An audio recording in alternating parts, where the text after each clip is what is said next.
Graças a Deus, irmãos, mais uma vez, juntos, para nós nesta tarde, aprendermos um pouco mais sobre a Palavra de Deus. Aleluia. Como nós estamos estudando o capítulo 6 do livro de Josué, e estamos falando sobre a conquista, não é? A conquista de Jericó, derrubando as muralhas de Jericó é o assunto, e o tema é se preparando para a conquista. Glória a Deus. Não é? E hoje nós estamos aqui para darmos sequência a esse assunto importante para a minha vida, para a vida da igreja, a fim que a gente possa entender de fato o que é que Deus está falando conosco através deste assunto tão importante, que é a conquista da cidade de Jericó. Nada se conquista, não é, sem que Deus abra a oportunidade, traga as estratégias e vá à nossa frente. Nós podemos nos esforçar, nós podemos fazer o que for, mas se Deus não intervir, nosso esforço não valerá a pena. Não sai do canto, né? É tanto que a palavra de Deus diz que se o Senhor não edificar a casa, em vão trabalha os que edificam. Então é Deus que faz, não é? E hoje nós vamos ler do versículo 10 do capítulo 6 até o versículo 21. Versículo 10 até o versículo 21.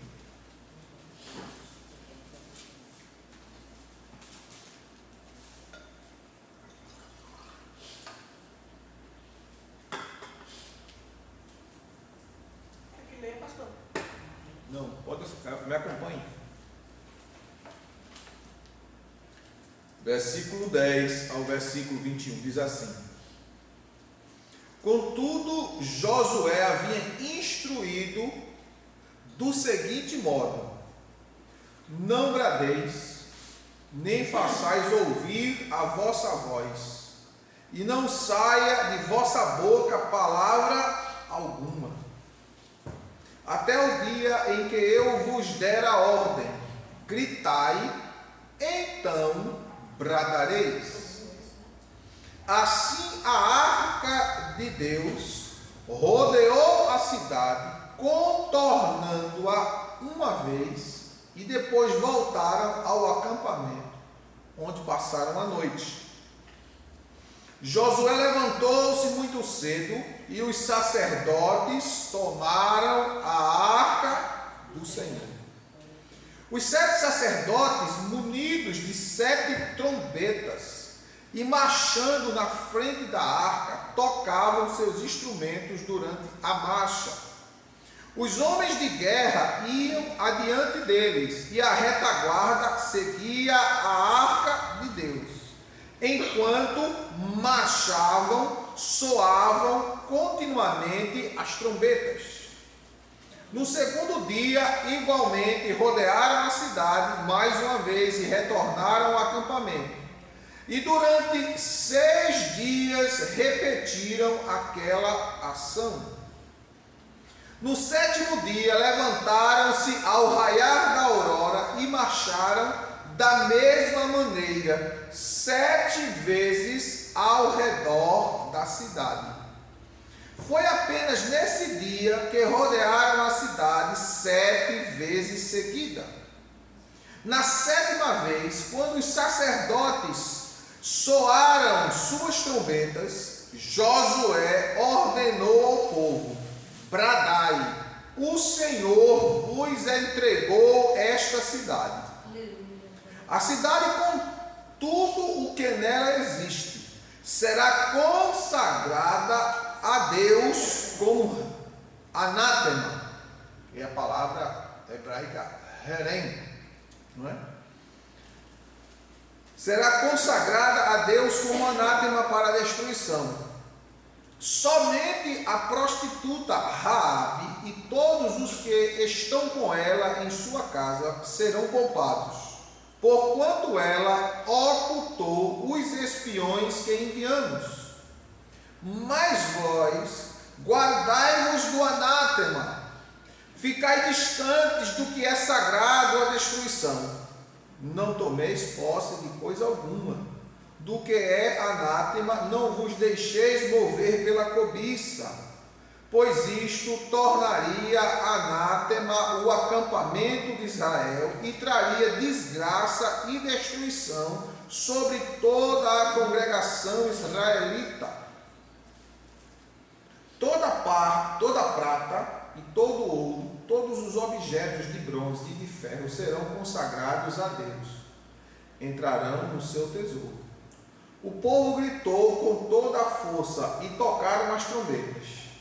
Quando o povo ouviu o soar das trombetas, soltou um forte grito de guerra e a muralha caiu por terra. Imediatamente cada um atacou do lugar onde estava e tomaram a cidade completamente. Consagraram toda a cidade a Deus, exterminando ao fio da espada homens, mulheres, jovens, idosos, bois, ovelhas e jumentos, todos os seres vivos que nela estavam. Amém? Então, irmãos, vamos analisar dentro do contexto bíblico o que é que Deus, muitas vezes a gente escuta, né? Como o louvor que foi cantado, né? Há minutos atrás aqui por vocês.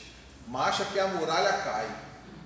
Não é como é o restante? A muralha Cai. Grita que a muralha cai. Mas não é assim. Marcha da glória e grito não é. Não é? A gente entende que o hino foi feito intencionalmente, propositalmente, para adorar a Deus, enaltecer o poder de Deus, não é? Mas não é, a letra do hino, ela não tem um embasamento plenamente teológico, né? Ela dissocia um pouco daquilo que a Bíblia de fato ensina. Então, quando a gente vai aqui para o versículo 10, continue com a Bíblia aberta. Quando a gente vai aqui para o versículo 10, a gente entende que a conquista da cidade, ela dependia da obediência a Deus. Não foi a buzina, o grito, a trombeta, não, foi a obediência. Amém, Jesus. A trombeta, o grito, era consequência de uma atitude de obediência. E você vê no versículo 10. Contudo, Josué havia instruído do seguinte modo: não bradeis, nem façais ouvir a vossa voz, nem saia da vossa boca palavra alguma, até o dia em que eu vos der a ordem. E aí vem a questão que nós falamos a semana passada. Quem instruiu Josué?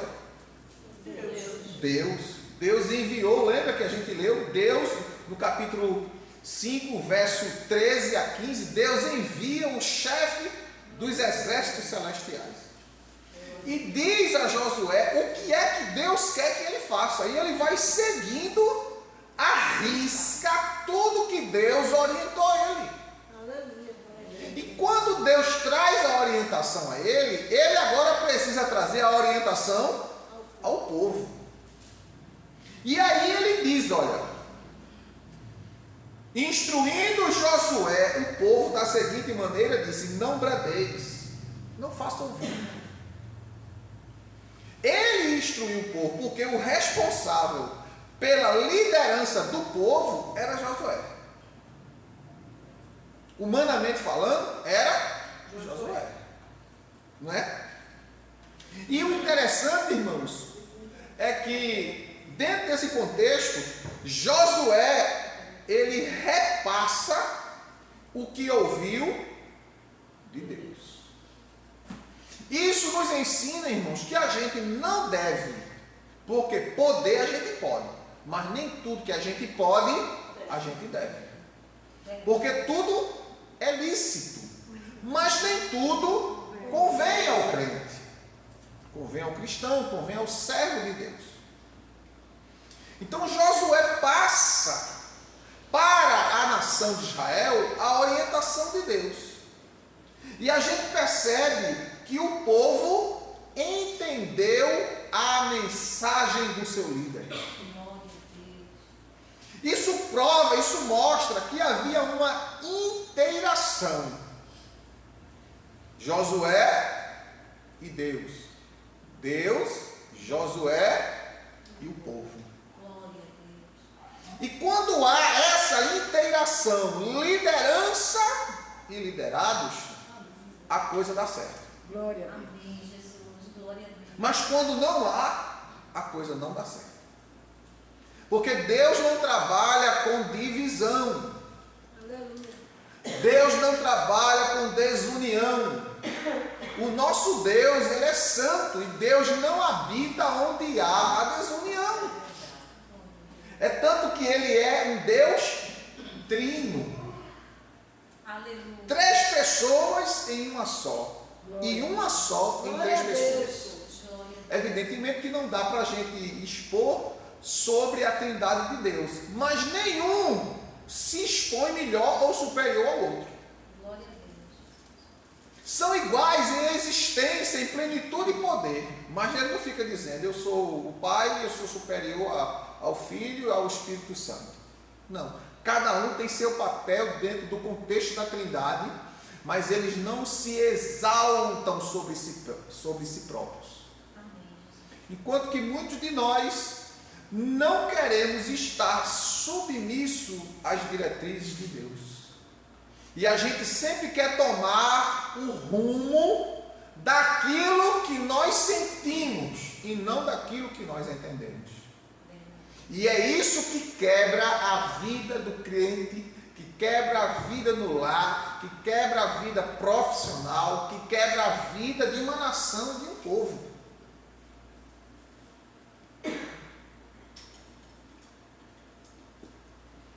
E aí, uma das coisas que a gente pode perceber, irmão, que essa história não foi uma coisa inventada.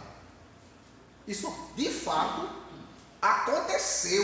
Glória a Deus. Isso não é uma fábula. Não é uma crendice. Não, isso de fato aconteceu. A cidade de Jericó existiu e Deus trouxe a destruição desta cidade, desta localidade, para trazer benefícios ao seu povo. Essa história que de fato ocorreu traz lições importantes para nossos dias e que devemos observar para conquistarmos diariamente a nossa vitória. Porque a nossa vitória não é a resolução de um problema.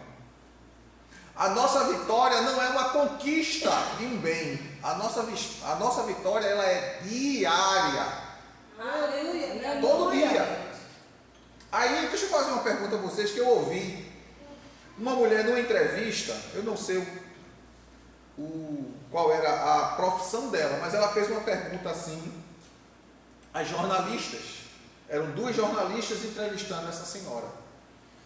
E ela perguntou assim para a jornalista: se você ganhasse R$1 milhão hoje, você ficaria feliz? Ela disse: muito feliz.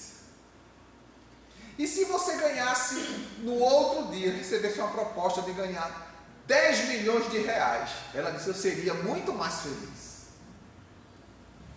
E se no dia que você recebesse a proposta de ganhar R$10 milhões, essa proposta fosse para você não mais existir? Ela disse: eu não queria. Era para você não mais acordar, mas você iria receber 10 milhões, mas você iria perder sua vida. Você queria? Ela disse: não. Então, sua vida não vale 10 milhões. Aleluia, glória a Deus. Então, todo dia, irmãos, nós já somos vitoriosos. Aleluia. O problema é que a gente não vê dessa forma. A gente não consegue ver dessa forma. A gente vê da forma inversa. A Bíblia diz no Salmo 118, versos 23 e 24: regozijemo-nos e alegremo-nos, pois este foi o dia que o Senhor fez. Glória a Deus. Mas perceba que quantas vezes você acorda e diz: meu Deus, eu estou tão cansada. Aleluia, Jesus. Glória a Deus. Ou não? Senhor, eu estou me sentindo mal, mas vai ficar bem. Eu como de Jesus. Eu estou com dor, mas vai passar. Eu creio em Jesus. Então, quando a gente acorda, irmão, já é um milagre da existência. Deus te deu mais um dia de vida. Glória a Deus. Glória a Deus. Tu estás de pé, Aleluia. Glória a Deus. não é? Tu estás de pé. Então, a gente precisa entender que o ocorrido dentro desse contexto histórico que nós estamos falando sobre a queda da muralha de Jericó, a conquista da cidade de Jericó, ela traz lições importantes para a gente aprender. Grandes lições. E hoje, dentro desses versículos aqui, no versículo 10 e no versículo 11 em diante, nós vamos fazer uma análise detalhada. O que é que Deus está dizendo para mim através desses textos? O que é que Ele está falando para mim, orientando a mim, ou orientando a nós, e trazendo lições específicas para nós? Primeira lição que a gente aprende: devemos seguir as instruções daqueles a quem Deus constitui sobre nós. Aleluia. Ou seja, nossos pais, que são os nossos primeiros líderes. Nossos líderes imediatos, que são aqueles que lideram seus respectivos departamentos, seja o de mulher, o de homem, o de jovem, o de criança, o de adolescente, seja qual for. E nossos pastores. E o texto sagrado diz: contudo, Josué havia instruído. E aqui nos mostra que a gente deve seguir a instrução daquele que recebe de Deus. A Bíblia não é um compilado humano. O apóstolo Paulo diz em 11:23 de 1 Coríntios: porque eu vos ensinei o que eu recebi do Senhor. Então cabe a mim, cabe a cada líder que está aqui, repassar aquilo que aprendeu de Deus. Amém, Jesus. Para que o seu grupo, que você lidera, possa tirar de você o melhor que você tem. Em nome de Jesus. E o melhor que você tem é Deus na sua vida. Aleluia. O melhor que você tem é Deus na sua vida. Glória a Deus.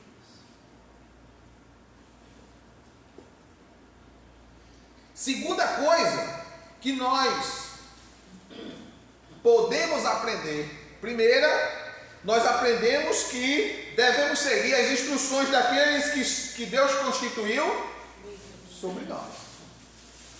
Segundo, no versículo 11: Josué levantou-se muito cedo e os sacerdotes tomaram a arca. Ou seja, o levantar cedo aqui é estar disposto no momento certo, na hora certa, a fazer o que é preciso ser feito.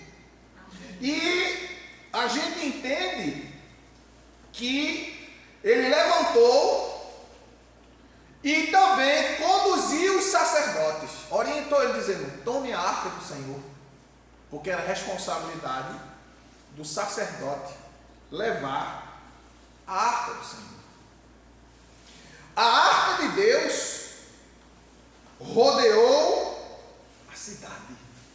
Agora, por que havia necessidade de levar a arca? Que é isso que a gente precisa entender. Porque não é simplesmente levanta e dá uma volta, levanta e dá outra volta, e dá 6 voltas em 6 dias, e no 7 dá 7 voltas. Não, tudo tem um propósito. Não era simplesmente arrodear ou dar a volta em torno da cidade. Tinha que ser de acordo com a instrução divina. E a instrução divina foi, escuta aí, a arca de Deus tinha sobre ela 2 querubins que simbolizavam a presença de Deus como o rei do seu povo. Aleluia. Glória a Deus. Nesse período, irmãos, da humanidade, quando qualquer nação ela ia para a guerra, quem ia na frente do povo era o rei. Mas Israel ali não tinha rei. Aleluia. Não Glória tinha a Deus. rei. Então tinha que se usar a arca. Porque a arca, os querubins que estavam em cima da tampa do propiciatório, simbolizava a presença de Deus. E Deus, o povo jamais poderia obter a vitória pelo simples fato de arrodear ou dar a volta na cidade. Porque Deus teria que dar a volta junto com o povo. Aleluia. Glória a Deus. Aleluia. Isso nos mostra, irmão, que mesmo você estando na situação mais difícil, Deus está lá com você.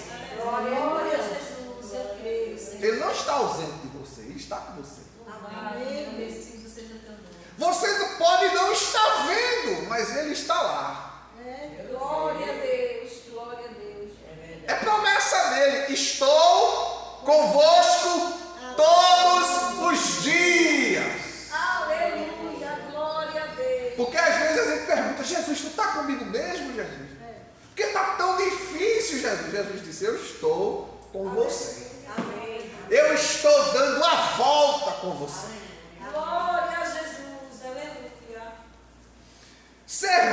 A arca servia especialmente para guardar as tábuas da lei. Olha para aí. Por que a arca, irmãos, precisava ir? Porque simbolizava a presença de Deus. Mas o que era que tinha dentro da arca? Que tinha a necessidade de levar a arca. O que era que tinha dentro da arca? Êxodo. E o maná. Vamos ver o que é que tinha? Gordão de 25 de Êxodo, verso 21.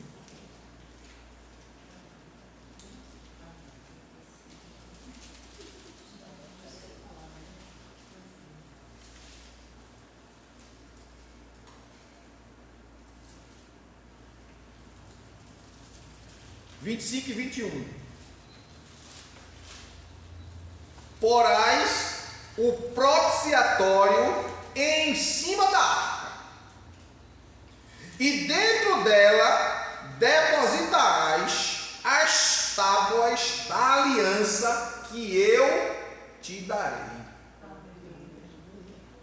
Ou seja, tinha a arca, mas dentro da arca tinha algo que fazia com que a presença de Deus estivesse ali. Era as palavras da aliança de Deus com o seu povo. 31, no mesmo livro de Êxodo, 31 e 18. Êxodo 31 e 18. Diz assim: e aconteceu que quando o Senhor terminou de orientar a Moisés no alto do Monte Sinai, entregou-lhes as 2 tábuas do testemunho e da aliança, 2 placas de pedra com os seus mandamentos escritos pelo dedo de Deus. Glória a Deus. Aleluia. Não era simplesmente placas de pedra, mas eram placas de pedra escritas pelo dedo de Deus. Aleluia. Se eu pegar o meu dedo e passar aqui na madeira do púlpito, não escreve nada. Se eu passar na parede, não sai nada. Se eu passar no chão, não sai nada. Mas se o dedo de Deus passar, Eita, glória. a rocha pode ser dura como for. É verdade, Jesus. Ela escreve. Mesmo que aparentemente, irmãos, a sua vida esteja dura, difícil, o que Deus determinou e escreveu sobre você se realizará. Glória a Deus. Eu creio. Amém, Jesus. Se realizará, acabou-se. Porque a assinatura de Deus não tem borracha do inferno que apague. Amém. Aleluia. Louvado seja o nome de Jesus. Glória a Deus. Ainda em Deuteronômio, capítulo 10, versículo 3 ao versículo 5.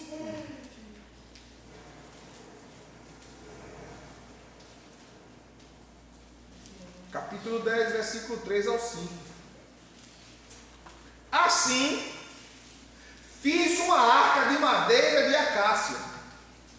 Cortei 2 placas de pedra como as primeiras e subi a montanha com as 2 tábuas nas mãos. Porque as primeiras, quando Moisés desce, joga sobre o povo que estava em pecado, as placas se quebram. E Deus disse: agora tu vai fazer as placas. Agora quem escreve sou eu. Aleluia. Olha, deixa eu dizer, tem coisas que você precisa fazer a sua parte. E Deus vai fazer a dele. Glória a Deus. Porque o teu dedo, a tua mão, a tua caneta, o teu lápis não escreve, mas o dedo de Deus escreve. Aleluia. Glória a Deus. Está difícil? Ele escreve. É duro? Ele quebra. É forte? Ele arrebenta. Por quê? Porque eu vou adiante de vós. Quebrarei os ferrolhos de bronze. Glória a Deus. Despedaçarei as portas de ferro. Aleluia. Para quê, Senhor? Para te dar os tesouros escondidos. É verdade, gente. Glória a Deus. Porque Deus é aquele que realiza a surpresa. Glória a Deus. E as surpresas de... Já está dizendo, é surpresa, né? As surpresas de Deus, quando pega a gente fica sem ação. Seja ela boa ou ruim. É verdade. A gente não tem o que fazer. Não é? Continuando. Versículo 4 do capítulo 10 de Deuteronômio. Ele então escreveu sobre as novas tábuas o mesmo texto que havia escrito antes. Os 10 mandamentos que Deus vos havia proclamado no monte, do meio do fogo, no dia em que estavas todos unidos em assembleia. Em seguida, o próprio Deus as entregou a mim. Depois dei meia volta, desci da montanha e coloquei as 2 tábuas na arca que eu havia feito. As tábuas foram para onde, irmão? Para a arca. Em seguida, e elas permaneceram lá, conforme o Senhor me instruíra. Então, a arca, em cima da arca tinha os 2 querubins, que simbolizavam a presença de Deus. Mas dentro da arca estava a palavra escrita de Deus. Que alguém, irmãos, olha, às vezes a gente se irrita durante o trajeto. Ou você nunca se irritou. Ou você nunca quis desfalecer. Muitas vezes você quis parar. Dizer: Deus, esse negócio de ser crente não dá certo. Parece que quanto eu mais sou crente, mais os problemas aumentam. Ou não? Os conflitos no seu coração. Quantas pessoas vivem dentro da igreja, mas o coração é uma briga constante. a mente trabalhando, aquela guerra, aquela luta, aquelas perguntas, aquelas interrogações que você muitas vezes quer uma resposta e não tem. Não tem. Porque nem tudo que você quer saber você vai ter resposta. Por quê? Porque as coisas reveladas são para nós os homens. As não reveladas pertencem a Deus. Deuteronômio 29, 29. Glória a Deus. Então tem coisas que você vai entender, mas tem coisas que você não vai entender. Você precisa simplesmente crer. Porque nós não andamos por vista, disse Paulo na segunda carta aos Coríntios, capítulo 5, verso 7. Nós não andamos por aquilo que vemos, mas andamos por aquilo que cremos. Aleluia. O escritor aos Hebreus diz que a fé é o firme fundamento daquilo que a gente não vê. Aleluia. Mas tem certeza, porque quem te prometeu não foi o homem, foi Deus. Aleluia. Aleluia. E Deus não mente. O apóstolo Paulo, escrevendo a Tito, no capítulo 1, verso 2, diz que é impossível Deus mentir. É impossível Deus mentir. Por quê? A sua santidade não permite. E muitas vezes a gente fica indagando, né? Principalmente aqueles que não servem a Deus, diz assim: se Deus existisse, não haveria tanta fome. Se Deus existisse, não haveria tanta guerra. Se Deus existisse, não aconteceria tanta desgraça, tanta miséria neste mundo. Ó, irmãos, a gente só quer o bem de Deus. Mas as pessoas expulsam Ele das suas casas. Expulsam Ele das instituições, das escolas, das repartições públicas. Expulsam Ele das salas de aula. E depois querem pedir a Ele sossego. Não terão. Quando nós expulsamos Deus, dizendo não a Ele, como está escrito em Romanos capítulo 1, verso 18, até o 32. Porque do céu se manifesta a ira de Deus sobre toda injustiça e impiedade dos homens, que detêm a verdade de Deus. Eles tentam parar a verdade de Deus, eles tentam ocultar a verdade de Deus. Aleluia. E no versículo 26 ao 28 a Bíblia diz: pelo que Deus os abandonou e os entregou para suas próprias paixões, para destruírem seus corpos entre si. Deus os abandonou. Aleluia. Aí a ausência de Deus, irmão, traz a fome. A ausência de Deus traz a desgraça. A ausência de Deus traz a catástrofe. A ausência de Deus traz todo tipo de miséria. O povo não poderia vencer sem a presença de Deus. Por isso que eles iriam dar a volta, mas a arca tinha que ir. Aleluia. Glória a Deus. A arca tinha que estar no meio. Aquela arca, irmão, era símbolo da presença de Deus. Aquela arca também apontava para Jesus. Por quê? Dentro dela estava a lei de Deus. E Jesus não veio destruir a lei, Jesus veio cumprir a lei. Mateus 5,17. Eu não vim destruir a lei, mas vim cumpri-la. Glória a Deus. Não é? E a gente entende que a arca, quando ela foi feita, ela foi criada com o objetivo de guardar a palavra de Deus ali. E dentro dela também era guardado a vara de Arão e um pote de ouro com o maná que havia descido do céu, mostrando que dentro da arca tinha a palavra de Deus, que era símbolo da aliança, tinha o cajado de Arão que havia florescido, ou seja, porque a vara de Deus, a Bíblia diz, né, que a vara de Deus, ela consola. E quando a gente recebe a vara de Deus em nossa vida, a nossa vida floresce. Ela tem um sentido, ela tem um odor. E o apóstolo Paulo diz que nós exalamos o perfume de Cristo. Aleluia, glória a Deus.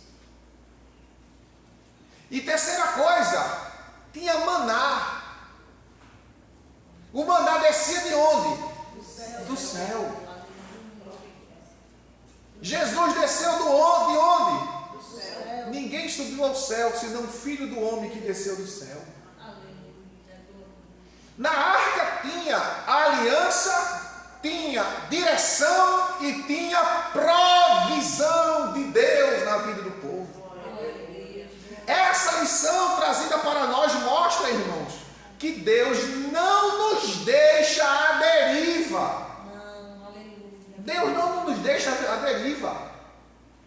Pode estar como estiver, Deus não nos deixa à deriva, ou seja, Deus não nos entrega a pura sorte, porque Ele é a nossa sorte. Ele não nos entrega assim, Ele está conosco nas voltas. Aleluia. Ele está conosco nas conquistas. Aleluia, aleluia, aleluia. Ele está conosco nos despojos. Aleluia. Ele está conosco na nossa florescência. Aleluia. Ele está conosco suprindo nossas necessidades.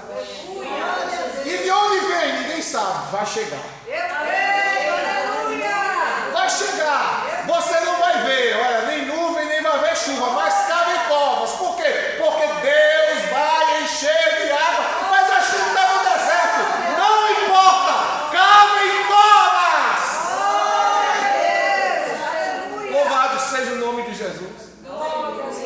Porque você cavar, irmãos, em uma terra preta, não é? Que você sabe que quando você cavar, quando der 2, 3 metros, sai água. Mas você cavar no deserto, primeiro você tem que tirar areia para encontrar a terra.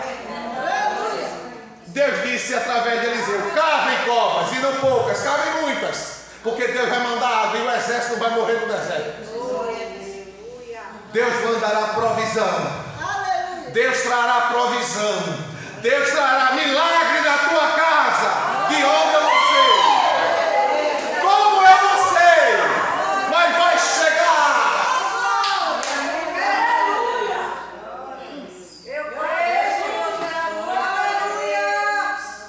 Louvado seja o nome de Jesus. A arca, ela ocupava o santo dos santos. Quando o povo construiu o templo,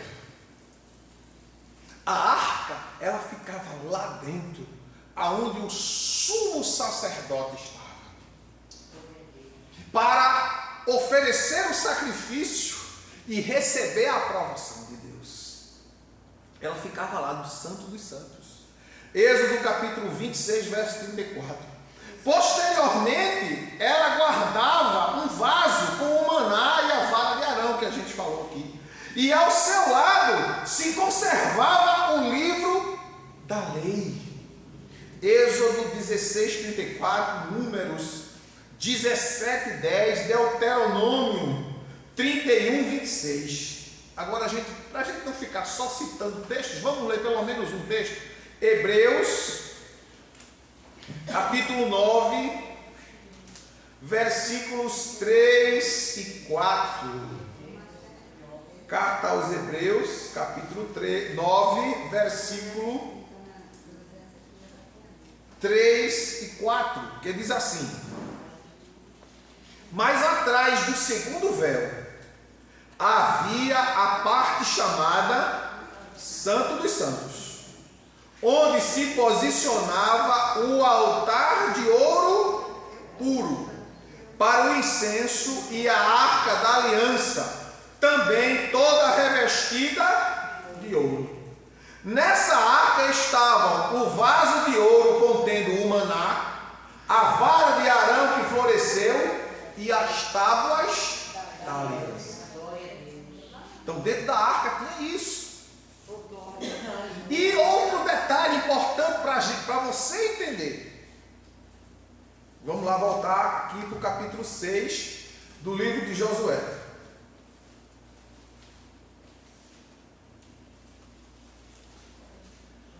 Versículo 13 do capítulo 6. Os 7 sacerdotes, munidos de 7 trombetas e marchando na frente da arca, tocavam seus instrumentos durante a marcha. Os homens de guerra iam adiante deles, e a retaguarda seguia a arca de Deus. Enquanto marchavam, as trombetas soavam continuamente. No segundo dia, igualmente, rodearam a cidade mais uma vez, retornaram ao acampamento. E durante 6 dias repetiram aquela ação. No 7º dia, levantaram-se ao raiar da aurora e marcharam da mesma maneira, 7 vezes ao redor da cidade. Foi apenas nesse dia que rodearam a cidade 7 vezes. Na 7ª vez, quando os sacerdotes soaram suas trombetas, Josué ordenou ao povo: bradai. O Senhor vos entregou esta cidade. A cidade, com tudo o que nela existe, está consagrada a Deus como anátema, para destruição. Somente a prostituta Raabe e todos os que estão com ela em sua casa serão poupados, porquanto ela ocultou os espiões que enviamos. Mas vós guardai-vos do anátema, ficai distante do que é consagrado à destruição. Não tomeis posse de coisa alguma do que é anátema. Não vos deixei mover pela cobiça, pois isso tornaria anátema o acampamento de Israel e traria desgraça e destruição sobre toda a congregação israelita. Toda a prata, todo o ouro, todos os objetos de bronze e de ferro serão consagrados a Deus, entrarão no seu tesouro. O povo gritou com toda a força e tocaram as trombetas. Quando o povo ouviu o soar das trombetas, soltou um forte grito de guerra, e a muralha caiu por terra. Imediatamente cada um atacou do lugar onde estava e tomaram a cidade completamente. Consagraram toda a cidade a Deus, exterminando ao fio da espada homens, mulheres, jovens, idosos, bois, ovelhas e jumentos, todos os seres vivos que nela estavam. Aí, irmão, dentro desse contexto, a gente repetiu a leitura que nós fizemos no começo e falamos da entrada da arca em volta da cidade, que ela tinha que estar lá. Os sacerdotes que iam com as trombetas e os sacerdotes que também levavam a arca. Só que na arca, além de conter a lei da aliança de Deus, as tábuas da lei, que falavam da aliança de Deus, tinham a vara de Arão, como a gente já falou, e o maná. Mas só que para guarnecer a tábua, a vara, o pote de ouro com o maná, em cima da arca ficava a tampa da arca. E em cima da tampa da arca os querubins. E aquele lugar ali entre os querubins que se manifestava a presença de Deus é chamado de propiciatório. O que quer dizer isso? Propiciatório. Por que essa palavra propiciatório? Escuta bem. Propiciatório era o nome da cobertura da arca, que em hebraico chama-se caporete. A palavra em hebraico é caporete. Essa coberta especialmente, se não exclusivamente, no sentido de fazer a expiação. Aí vem o que significa expiação. Porque tem o nome propiciatório.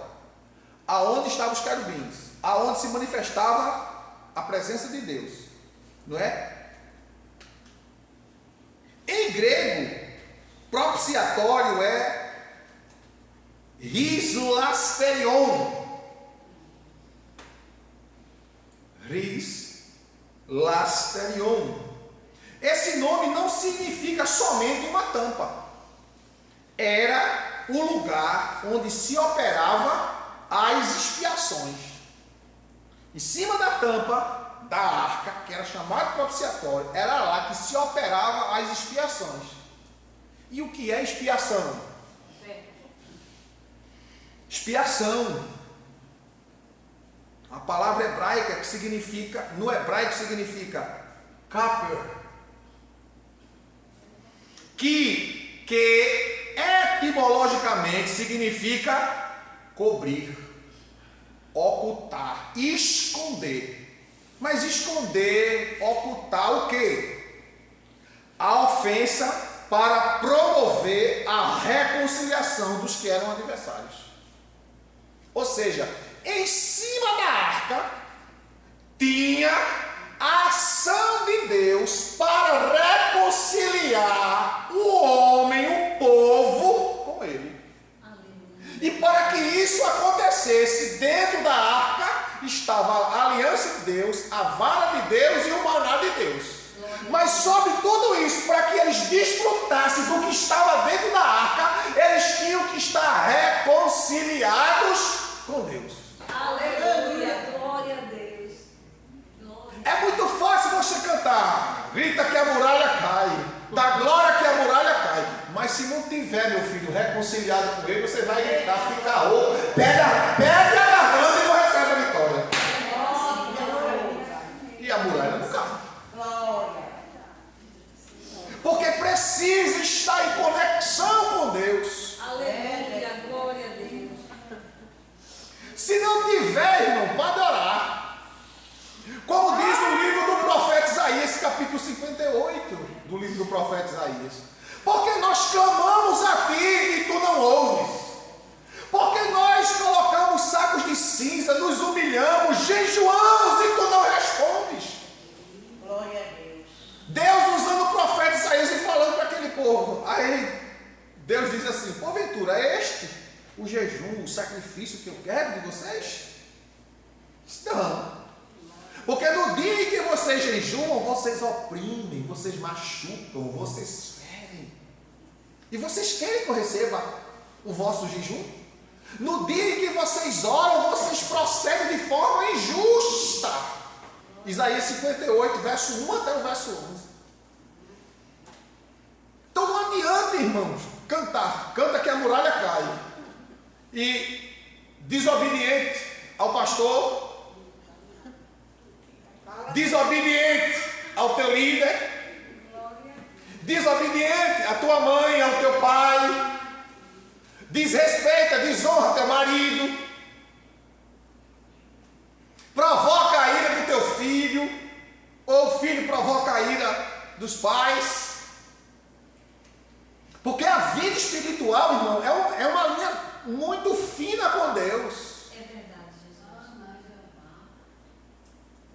É uma linha muito fina com Deus. Às vezes a gente precisa orar. E muito, não é pouco não. Principalmente eu preciso orar. Mas muitas vezes eu não consigo orar. Não consigo. Mas eu fico ali, Senhor, remoendo com Deus. Senhor, é assim. Eu conversando com Deus no meu íntimo, no meu interior. Orando. Às vezes estou na rua andando. Estou no ônibus. Estou lá no médico com Cleide. Seja onde for, fico ali. Orando. Como o apóstolo Paulo diz. Orando todo o tempo no Espírito.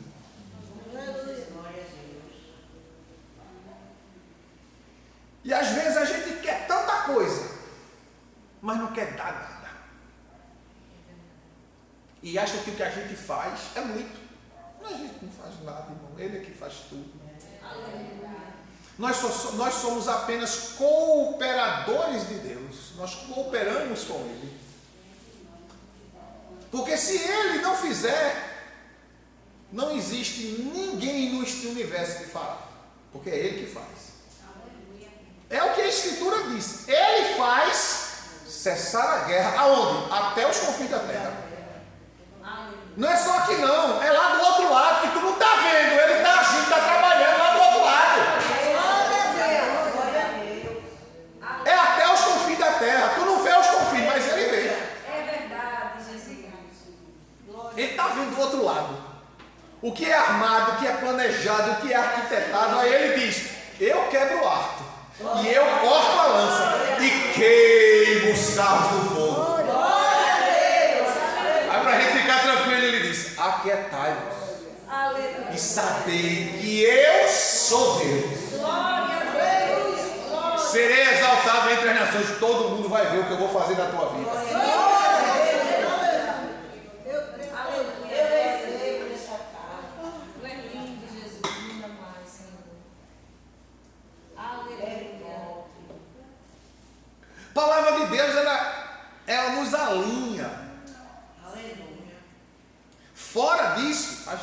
canto nenhum. A gente não chega a lugar algum, porque é a palavra de Deus que capacita e fortalece a nossa vida. É ela que vai na frente, ó, despedaçando tudo, porque ela é a espada de Deus. Ela vai cortando. Olha, quebra o arco. Glória a Deus. Deus mete a espada, o arco é quebrado. O arco não só era usado para atirar a flecha, não, ele também era usado para bater. Aí a Bíblia diz, ele quebra o arco, corta a lança Glória a Deus. e bota os carros no fogo. Glória a Deus. Então, quando a gente olha para essa questão da expiação, vamos ver Romanos 5,11.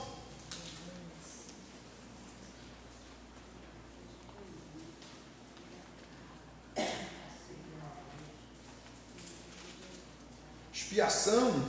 O que significa a palavra expiação? Quem lembra? O que significa a palavra expiação?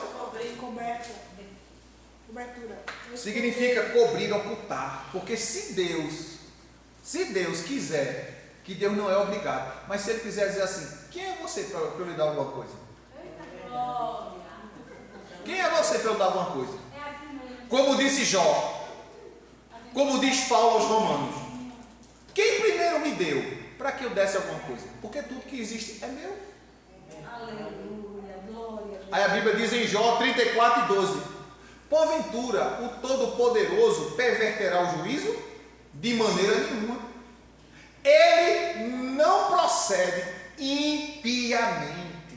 Olha, Deus não procede impiamente. Deus é justo. Louvado seja o nome de Jesus para sempre. Glória a Deus.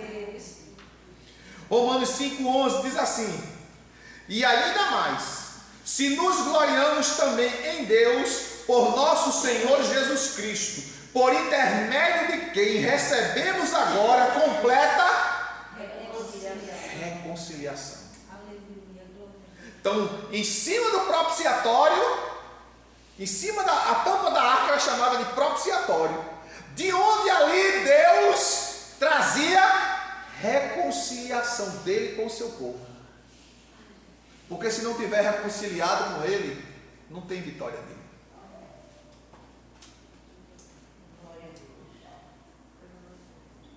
Não tem. Deus não dá vitória ao seu povo por qualquer coisa, não.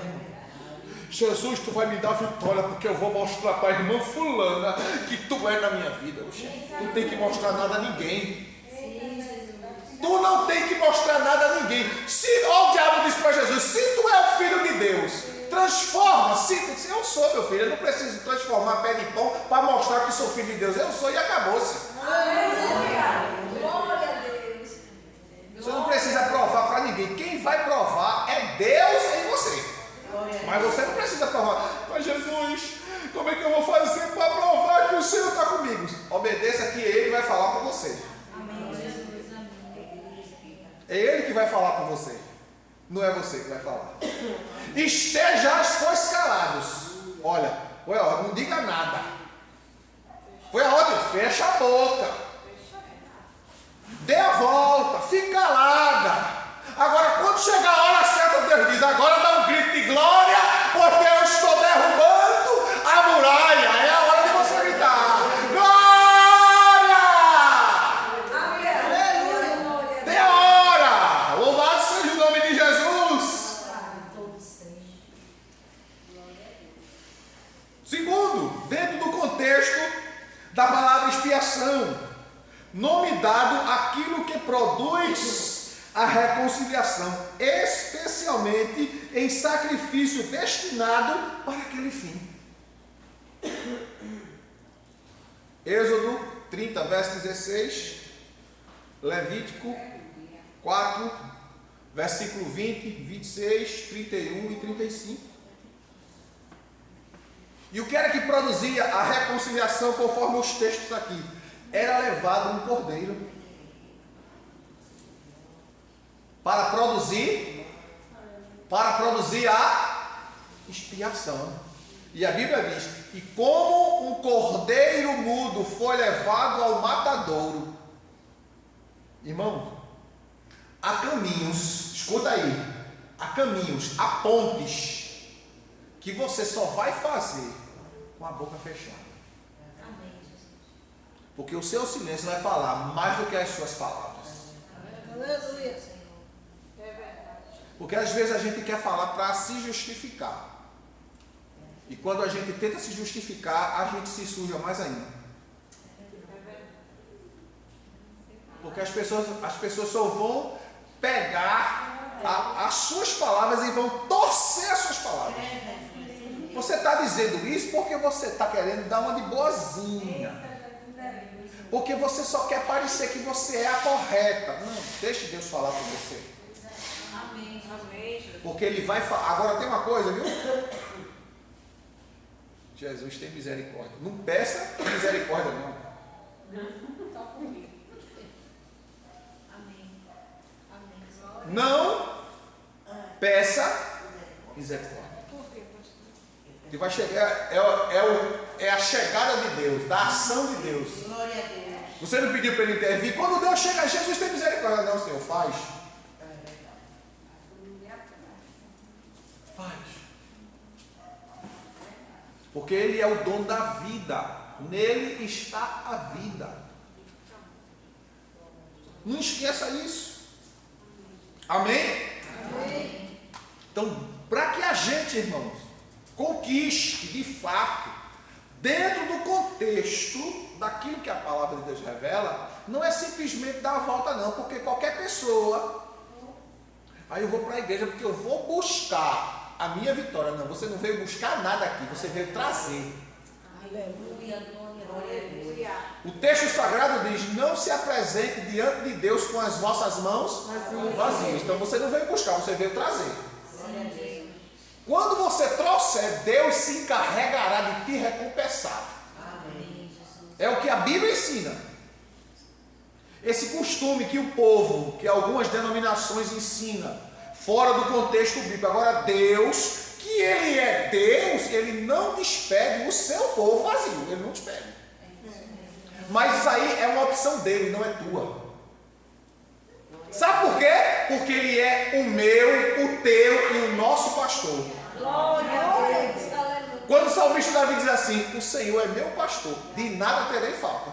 Sabe por quê? Porque Ele me faz repousar Sim, em Jesus. pastos verdejantes. Aleluia. Ele guia-me mansamente, tranquilamente, a águas tranquilas, por amor do seu nome. Não é de tudo, é do nome dele, honrando o nome dele. Aí no versículo 6 ele diz: certamente que a bondade e a misericórdia do Senhor me seguirão. É ela que te persegue, é a bondade de Deus que te persegue. Então você não precisa vir aqui buscar nada, você precisa trazer, porque ela, a bondade de Deus, já te persegue todo dia. Glória a Deus. Isso é lindo, Senhor. É a bondade dele que vai atrás de mim, atrás de você. Aleluia. Mas a gente não tem essa noção, né? Às vezes. Muitos de nós não tem. Porque já acorda reclamando. O que é que tem para comer? Pão com manteiga. Mas só tem isso, minha filha. Dê graças a Deus que tem gente que nem isso tem. Nem isso tem.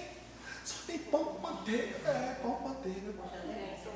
Cuscuz com margarina. Cuscuz com margarina. Dê glória que tem. Agradeça ali por aquele cuscuz que hoje está tudo adulterado, tudo transgênico. A hora que Deus abençoa e não acontece nada contigo. Começa a agradecer que tu vai ver. Aleluia, glória a Deus. Agradece para tu ver. Deus multiplica. Irmãos, eu conheço uma família.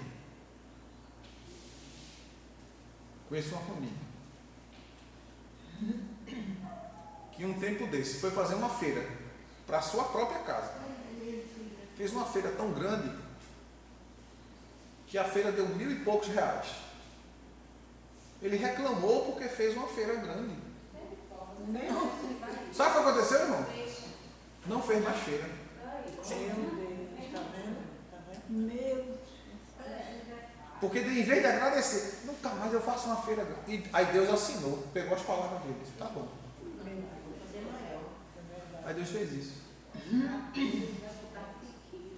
Aí ficou no tiquinho. Um tiquinho hoje, um tiquinho amanhã, um tiquinho hoje, um tiquinho amanhã. Porque se você, Deus lhe deu, Senhor, obrigado porque eu consegui fazer uma feira para passar o mês, lotei meus armários.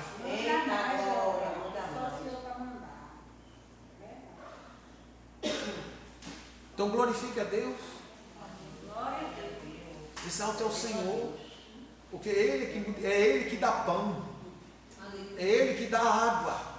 E é Ele que dá saúde.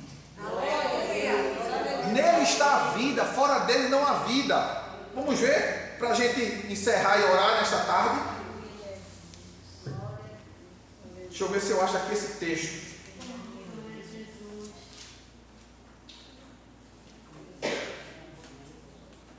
Vantroar, Vansank, 23 e 25 de Êxodo. 23 e 25 de Êxodo diz assim: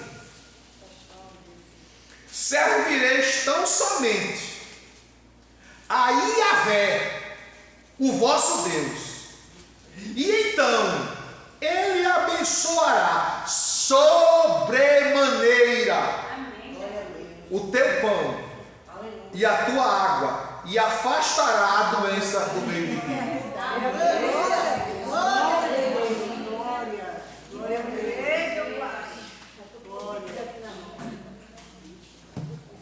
Amém? Então nessa tarde, se você seguir os preceitos orientados por Deus,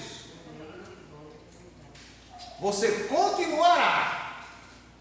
Porque em Cristo já somos mais que vencedores por aquele que nos amou. Amém? Amém? Então vamos em nome de Jesus.